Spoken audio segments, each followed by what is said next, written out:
Yo, what's good YouTube? It's your boy Introspective, and today I'm coming at you with another guide. This time I'm discussing Charizard's Neutral B Flamethrower. Now, Flamethrower has a lot of uses, and I think it's extremely underrated as a move in this game. It can be used to stuff approaches, it can be used to clash with projectiles, it can be used as a gimping tool, a spacing tool, it can stop aerial approaches, it can stop a lot of special moves like Sonic's Spin Dash, King DDD's Hammer, and Kirby's Hammer. There have been times where, King DDD will have a full charge hammer coming at me, and all you have to do is this. Simple as that, and it stops it immediately. It completely negates the charge. It's great for the start of a match. If you know your opponent's going to throw a projectile out, just full hop, Flamethrower. Captain Falcon at the beginning of a match on For Glory. What's he going to do 9 times out of 10? He's going to run straight at you and he's going to try a dash grab. So, what do? As soon as the match starts, Flamethrower. He's going to run right into it. There's a free 10% for you. So, it has tons of uses. As an edge guarding tool, it's probably Charizard's safest bet for edge guarding. Considering how terrible his vertical recovery is compared to other characters, it's very unsafe for him to go off stage and try to get a stage spike or, something like that against characters with quick aerials and good recovery. But against characters like, say, Falcon, Ganondorf, Link, Ike, all these characters with straight up vertical recoveries, you're going to be able to gimp them if you can hit them right with the tipper of the Flamethrower. Usually it does enough knockback that they're not going to be able to recover with a second up B. However, be wary of the fact that if you do manage to gimp them, immediately stop your Flamethrower. Otherwise, they're going to up B again, and that up B wouldn't have reached the ledge, but it's going to reach your Flamethrower. It's going to hit them, and it's going to reset the situation, allowing them to be able to use another up B. So, just be wary of that. That's one thing. Also, even if you don't gimp your opponent, you're still dealing tons of damage to them as they're trying to up B back on stage, 3 or 4 times. You're going to be racking up damage on them. And since you're creating pressure right in their face, a lot of times, sorry, I'm like freestyling this, so my thoughts are kind of scattered. They're going to miss the sweet spot on the ledge, and they're gonna go right back onto stage, which you can immediately punish with a down smash or a up smash or a rock smash or a smash, because Charizard has a lot of smashes apparently. But yeah, really useful edge guarding tool. If you stand this way and you notice your opponent is doing a lot of aerial approaches, like say they're using a character like Wario or Mario or Luigi, or Peach, a character that has a lot of good aerial approaches, lagless aerials, all you have to do is angle your Flamethrower up, and if they're coming in with a fast fall aerial, they're just gonna get stuffed immediately. Same with Sonic, just all those spin dashes and shit. You don't have to shield, you can just Flamethrower, and that's free damage.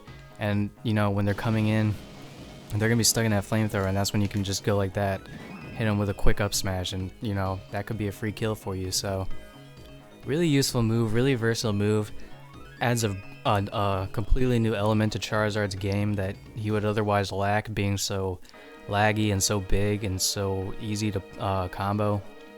It gives him an element of being able to space, being able to zone, and keep his opponent at a distance, making them feel uncomfortable, making them have to adapt to it. Because if a player is using like a Falcon or a Sonic, and they're so used to just rushing in with projectiles, I mean not with projectiles, with dash grabs and spin dashes and Falcon kicks and all their other stupid bullshit that they do on For Glory, you're just gonna be able to stop it, all of it, and they're gonna have to completely switch up their playstyle to be able to beat you. And that just puts you in an automatic advantage, because they're going to be uncomfortable, and they're going to have it in the back of their mind that they can't approach because of Flamethrower, and they're going to get punished. It does have some startup lag and some end lag.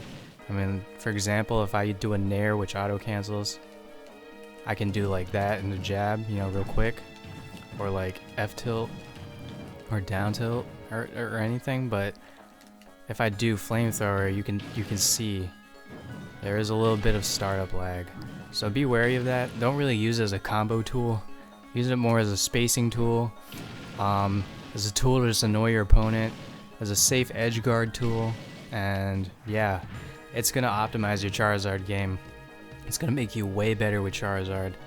It's gonna be a lot less frustrating to deal with those characters like Rosalina and Sonic and fucking Mario, who's just spamming goddamn fireballs, and Pikachu is just spamming Thunderbolts. Pikachu, Pikachu, Pikachu. You know, it's just a way to be able to counteract that and give Charizard some breathing room, and it will give him time to set up for his combos and all sorts of good shit. So yeah, it will clash with all those and go right through them. You know, the fireballs and the thunder jolts and all that shit. So yeah, it's a really good tool, and the reason I wanted to make this video, an entire video about it, is because I've been playing a lot of Charizard Dittos of late. I've been playing with some subscribers as well. I haven't really noticed much Flamethrower use as much as I use it, and I think that players, I'm not saying like I'm smarter or better than them, but I'm just saying that they need to optimize Flamethrower more and use it more, because it's a very useful tool. It's one of the best projectiles in the game, in my opinion. So I think it's better than Bowser's Flamethrower for sure, because it's just so hard to get through. Yeah, Bowser has more range and covers more space on his, but Charizard, you cannot break through it very easily. So yeah, it just keeps Zard safe. Like I said, it just adds another element to his game that he would otherwise just be completely void of.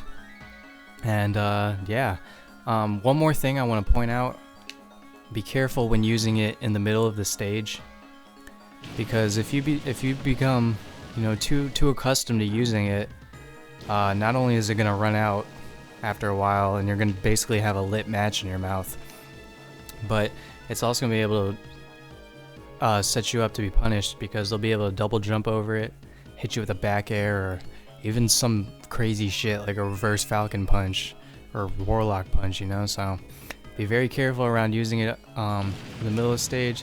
I say its best uses is for approaches, just coming in like that.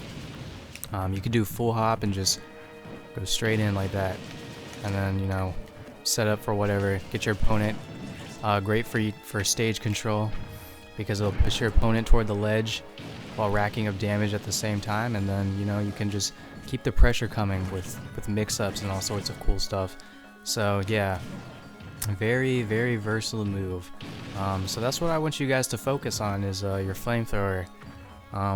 Just always have a conscious effort to try to use it more in matches, and I can promise you, once you optimize Flamethrower into your playstyle, you're gonna be winning a lot more matches, and yeah, it's just gonna be creating more situations for your opponent to think about during a game. Because if you're not using it, you know, you're just so one-dimensional. You can be rushed down, and you can be comboed all day. So if you have Flamethrower down pat, then your opponent's gonna be wary of that, and they're not gonna want to rush in as much, and that sets you up for being able to do what you do with the Zard, you know what I'm saying? So yeah, just get in the lab, practice it a little bit, really just start to think more about its uses, you know? It's just so useful. I think it's probably his best special move, I think it's his best special move just because of all of its uses. I mean it has the most uses of pretty much any move in his kit. So yeah, that's all I got for you guys today.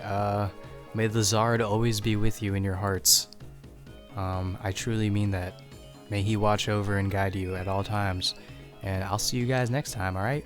Deuces!